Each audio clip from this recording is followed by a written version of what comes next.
Well, one of the things we were discussing just a little while ago was Henry Ford's hemp car. Right. Grown. Right. He made an external body with hemp fiber and oil and some other seed oils. I've got videos on our website and have for 10 years where they swing a sledgehammer at it and it bounces off and it doesn't scratch the body of the car. It's kind of a prelude to fiberglass, but perhaps a better alternative. Like hemp glass. Yeah, exactly. Exactly. So Ford was a total pioneer, and we cover pieces of his life in the film. One of the things that Ford did around that same time that he built Grown is he actually created an ethanol facility in the U.S. And he was turning hemp and other products into ethanol. Now, there was a guy at that time named Rockefeller. Right, Standard Oil. Standard Oil. Good friend of Andrew Mellon. Exactly. Secretary of the Treasury for several administrations. Right.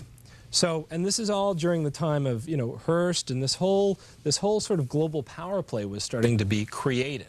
Well, Ford had a completely different idea. Not only did he grow his car, but he wanted to grow fuel.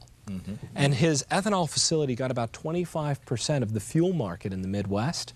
And, Rockefeller said, we've got to do something about this guy.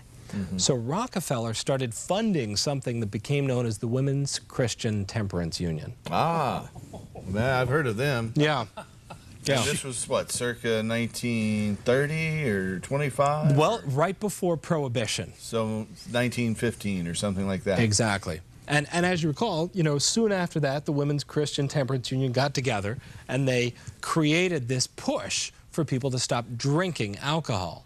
Right. Which then turned into ethanol. Exactly.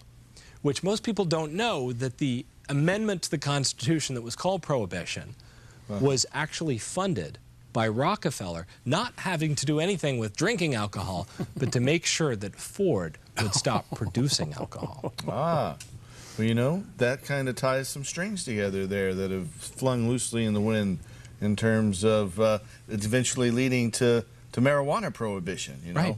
And the whole biodiesel issue is something that we've talked about on this show at length.